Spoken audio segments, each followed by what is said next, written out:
PSL 2025 की Lahore league का आज से आगाज़ हो रहा है और पेशावर ज़ल्मी लाहौर कलंदर की टीम में आज इस मैच में जो कि यहाँ खेला जाने वाला इस सीज़न का पहला मैच है उसमें मद्दे मुकाबला आ रही हैं। आज के मैच का पॉइंट्स टेबल पर क्या इम्पैक्ट पड़ सकता है और आज के मैच की प्रेडिक्शन क्या है, इसके साथ साथ दोनों टीमों की बैटिंग और बॉलिंग का जायज़ा लेंगे। लेकिन उससे पहले बात करते हैं दोनों टीमों का जो तकाबली जायज़ा है जो कि बहुत ही हैरानकुन है। 2016 का जो पहला एडिशन खेला गया उसमें पहला मैच पेशावर ज़ल्मी ने जीता, दूसरा मैच लाहौर कलंदर ने जीता, यानी 1-1 से बराबर रहे। लेकिन 2017 से लेकर अगले जो सातों मैचेस हैं वो 7 के 7 पेशावर ज़ल्मी ने जीते, यानी कि लाहौर कलंदर को लगातार 7 मैचेस में पेशावर ज़ल्मी के हाथों शिकस्त का सामना करना पड़ता रहा। लेकिन उसके बाद सूरत हाल अचानक से चेंज हुई और अगले 7 मैचेस में, यानी पेशावर ज़ल्मी लगातार 7 मैचेस जीतने के बाद अगले 7 मैचेस में एक मैच भी ना जीत सकी। एक मैच इस दौरान टाई ज़रूर हुआ और बाकी तमाम 6 मैचेस में उसे शिकस्त का सामना करना पड़ा। उसके बाद जो आखिरी 4 मैचेस खेले गए उनमें से जो आखिरी मैच था बिल्कुल 2024 का, वो बारिश की नज़र हुआ और जो 3 मैचेस फैसला कुन थे उनमें से 2 पेशावर ज़ल्मी ने जीते और एक लाहौर कलंदर ने जीता। यूं पेशावर ज़ल्मी और लाहौर कलंदर की जो तकाबली तारीख है बड़ी हैरानकुन है। मार्च 2020 तक लाहौर कलंदर ने 8 मैचेस जीत लिए थे और उसके बाद अब तक जो आखिरी 11 मैचेस खेले गए उनमें से सिर्फ 2 मैचेस में पेशावर ज़ल्मी को फतह मिल सकी है।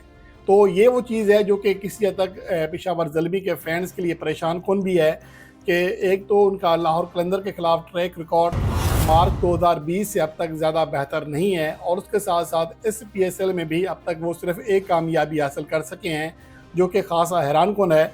और उसके अलावा अगर देखा जाए ओवरऑल जो ट्रैक रिकॉर्ड है उसमें पेशावर ज़ल्मी ने 10 मैचेस जीते हैं, लाहौर कलंदर ने 8 जीते हैं और जो लाहौर में मैचेस हुए हैं बहरहाल यहाँ पर लाहौर कलंदर का पलड़ा भारी है जिसने 3 मैचेस जीते हैं।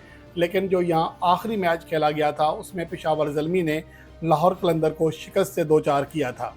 पाकिस्तान सुपर लीग 2025 के पॉइंट्स टेबल पर निगाह डालें तो लाहौर कलंदर की टीम 4 पॉइंट के साथ तीसरे नंबर पर है, जिसने 4 में से 2 मैचेस जीते, 2 हारे हैं और उनका नेट रन रेट किसी हद तक बेहतर है। अगर आज के मैच में वो कामयाबी हासिल करने में कामयाब हो गई तो उनके पॉइंट्स ना सिर्फ 6 हो जाएंगे बल्कि वो कराची किंग्स से बेहतर नेट रन रेट की वजह से उनसे दूसरी पोजीशन भी छीन लेगी। उसके बाद अगर देखें पेशावर ज़ल्मी की बात करते हैं, टॉप 4 में वो भी शामिल है लेकिन उसका नेट रन रेट काफ़ी कम है। अगर यह मैच जीतने में कामयाब हो जाती है लाहौर कलंदर के ख़िलाफ़ और बड़े मार्जिन से, और जो नेट रन रेट का फ़र्क है वो मिटाना उसके लिए बहुत बड़ा टास्क होगा, तो इसलिए बहुत ही कम चांस है कि आज का मैच जीतने के बावजूद पेशावर ज़ल्मी आगे तरक्की कर सके। उसकी चौथी पोजीशन ही बरकरार रहेगी। अगर बहुत ही बड़े मार्जिन से शिकस्त दे तब जाकर उसका चांस बन सकता है कि वो टॉप 3 टीमों में वापस आ जाए या पहली बार जगह बना रहे। और अगर इस टूर्नामेंट में बात करें तो पेशावर ज़ल्मी की बैटिंग लाइन जदोजहद कर रही है, लाहौर कलंदर की बैटिंग लाइन फॉर्म में है, पेशावर ज़ल्मी की बॉलिंग लाइन जदोजहद कर रही है और लाहौर कलंदर की जो बॉलिंग लाइन है वो भी बड़ी शानदार है। लाहौर कलंदर की बॉलिंग लाइन की बात करें तो रिशाद हुसैन ने सबसे ज़्यादा 8 विकेटें हासिल की हैं, हर नवीं गेंद पर विकेट हासिल कर रहे हैं और 12.75 उनकी एवरेज है जो कि बहुत अच्छी एवरेज है। शाहीन शाह अफरीदी ने 6 विकेटें हासिल की हैं, 8.64 उनका तनासब है। सिकंदर रज़ा ने 6 के इकनॉमी रेट से 5 विकेटें भी हासिल की हैं, जबकि आसिफ अफरीदी का इकनॉमी रेट बड़ा शानदार है 6.64। लेकिन सिर्फ हारिस रऊफ़ है जिसका इकनॉमी रेट काफ़ी ज़्यादा है 10.46 और अब तक 4 मैचेस में वो सिर्फ 3 विकेटें हासिल कर सके हैं। लेकिन जो बाकी 3 बॉलर्स हैं वो भरपूर परफॉर्म कर रहे हैं। और अगर बैटिंग की बात करें तो लाहौर कलंदर के वो तमाम बैटर्स जिन्होंने कम से कम 50 रन किए हैं उन तमाम का स्ट्राइक रेट 150 से ज़्यादा है। आप इससे अंदाज़ा फिर लगा सकते हैं कि लाहौर कलंदर के बैटर्स किस अंदाज में खेल रहे हैं। फ़खर जमान ने 4 मैचेस में 2 फिफ्टियाँ की हैं, 176 रन किए हैं, 166 उनका स्ट्राइक रेट है। और उसके बाद ड्रेल मिचेल का स्ट्राइक रेट 156 है, 36 की एवरेज है, 144 रन करने में कामयाब रहे।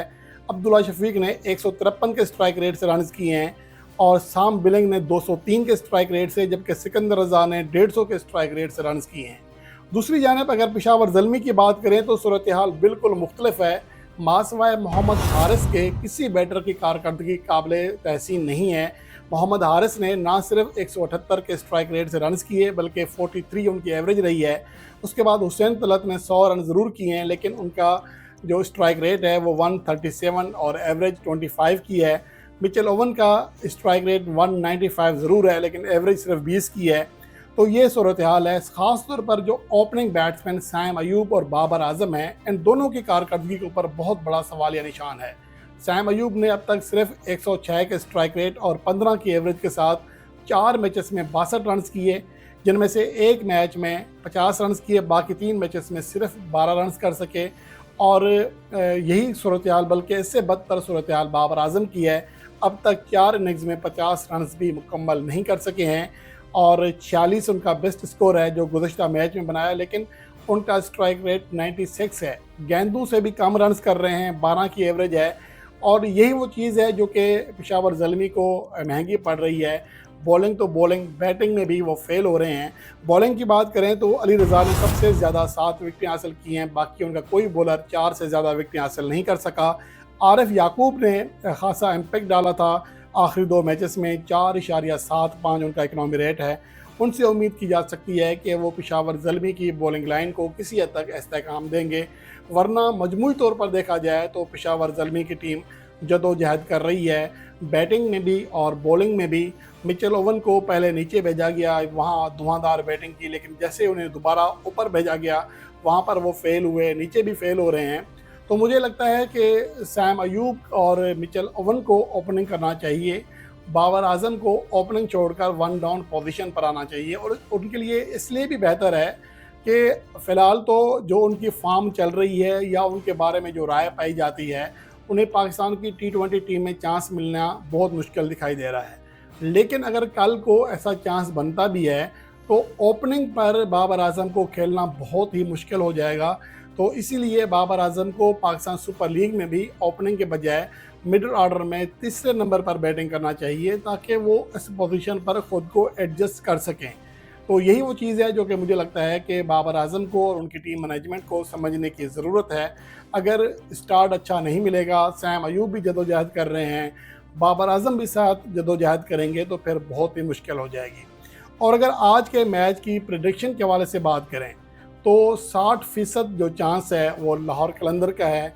एक तो इस सीज़न की कारकर्दगी, बेहतरीन बैटिंग और बॉलिंग की परफॉर्मेंस के साथ साथ बाकी चीज़ें हैं, होम ग्राउंड का एडवांटेज है, सपोर्ट मिलेगी और यहाँ पर उनका ट्रैक रिकॉर्ड भी बड़ा शानदार है।